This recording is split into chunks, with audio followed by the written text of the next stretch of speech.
The Final Pact follows three young soon-to-be priests as they complete their final exam at their seminary. Once they're about to graduate, they're shockingly informed of one final surprise test that they will have to complete. Soon after, the three friends are dragged into a devilishly twisted situation as their true final exam begins.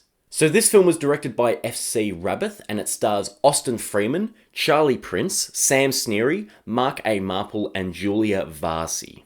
Now firstly, before I continue on with the review, I'd just like to mention that Fred, the director of this film, actually reached out to me personally and asked me if I'd like to see the film early and review it.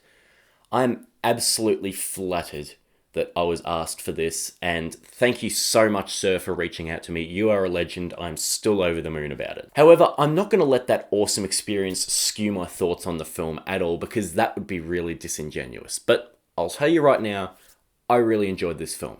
And one of the things I really liked about this film is its use of colour. Ever since Longlegs came out a couple of months ago, I've been paying close attention to how colour is used in film to evoke certain feelings in audience members. Longlegs used the colour red heavily, and the Final Pact does the exact same thing. It uses the colour red in really effective ways to evoke feelings of dread and worry, and as though there is a devilish presence around. One of the characters is dressed in all red. There's often a red glow to the film in some of the rooms that the characters will walk into just to signify something. It's really effectively done, and it does it in a way that's like not completely in your face, but it's a very subtle way of just getting under your skin. And I think that was really effective how the colour red is used so prominently in this film. You've got F.C Rabbath here as director, cinematographer, writer, editor, and head VFX artist. That is an insane amount of work. This film is his baby, and he nails the vast majority of it. He shoots the film extremely well. You'll be able to notice a few kind of Hitchcockian influences here, which is always really effective, almost like some vertigo zooms. He absolutely mines every inch of his minuscule budget and works around any restraints with ease. The special effects in this film are edited and shot in such a way that it gives you a perfect window of time to be able to tell exactly what's going on without ever lingering too long on the effects, so that you'll actually notice some of the quirks and faults because of the low budget. So it's a really good bit of self-awareness from F.C Rabbath as a director here, because you can tell that he knows that the effects wouldn't bear scrutiny if they were in the forefront, so he chooses to shoot them and edit them in a way that they're effective and you can see what they're going for, but they never overtake anything, so the potential faults that they may have are never an issue whatsoever. And even if the effects were shown for extended periods of time, like more than what we actually do see in the film, it wouldn't be too much of a problem because the effects are really solid. There's one of like a cloud above a house where it almost looks like the cloud has eyes. That's really cool. There's one of a snake.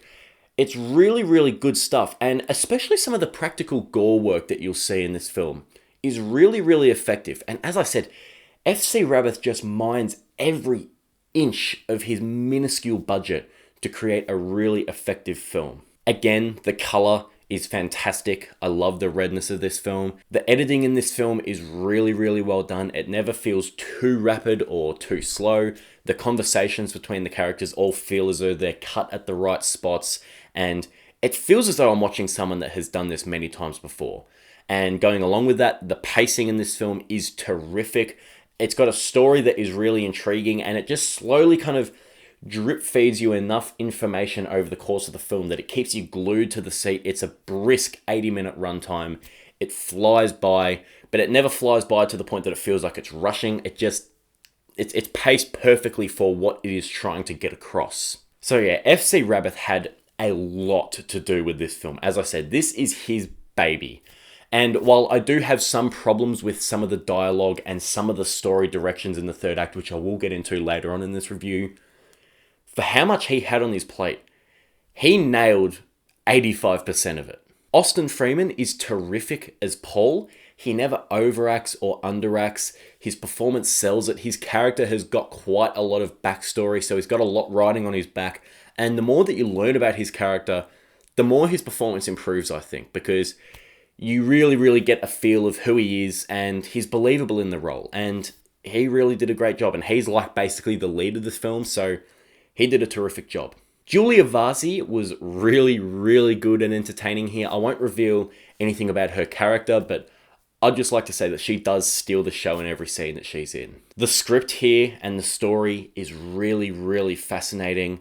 I don't want to get into specifics, but when you get into the meat of the story in the second act, it becomes a really clever modern take on a classic tale. That's all I want to say, but I was really, really impressed with where it went and how it subverted expectations and wasn't exactly what I was expecting. I love to see original stories like this made, and I was hooked the entire time. And one of the best parts of this film for me was how it so delicately handles what can be a really touchy subject matter, and that is that of religion.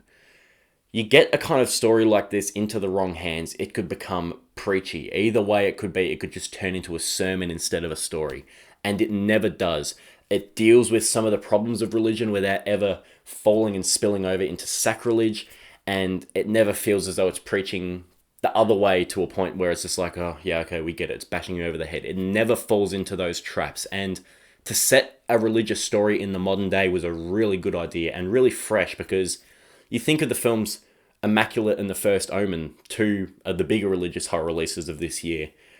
They're all set back 50 years ago or so, and you don't really see religious tales set in the modern day anymore. And it was really clever. It explored how religion is viewed by most people today.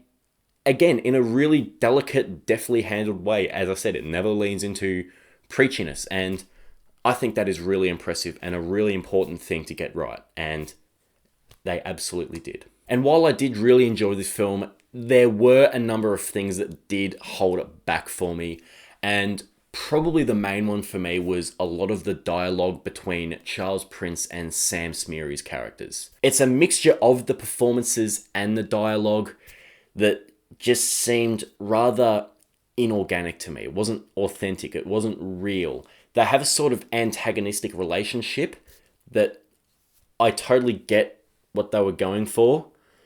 It's just, it didn't land the way it was intended to, I think. It leaned too far into comedy, and there are some repeated jokes, most specifically repeated jokes about like Gen Z slang that, you know, didn't land the first time, and they certainly didn't land the third time. So that was one thing that kind of dragged the film down for me, was because these two characters are your secondary co-leads, basically. It got a bit grating and repetitive and tiresome, and I just wished that their antagonistic relationship hadn't leaned so far into comedy and goofy jokes, because when their relationship with each other kind of comes to a head, which I won't get into again, I don't want to spoil this because it's a really interesting film, I don't think it hits quite as hard as it could have if it wasn't so hell-bent on being funny. The third act, on a narrative level, really didn't work for me very much either. There's too many unnecessary reveals and a lot of new ideas and concepts that are introduced that seem like it's reaching a bit beyond its grasp, especially for a film as dirt cheap as this.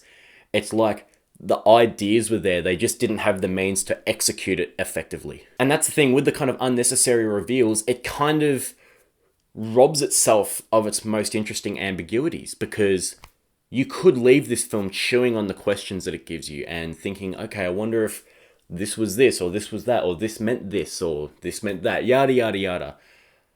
Whereas when you just get the answer, it kind of just closes those doors. It basically puts a full stop to those questions instead of a question mark. And it was a shame, because I think that would have been far more interesting if we were left just to our own devices to basically just piece everything together and think, oh, that would have been really interesting. But instead, it gives us closure and finality when I don't think it needed to. And lastly, there's a cold open in this film, which is a really solid way to open the film.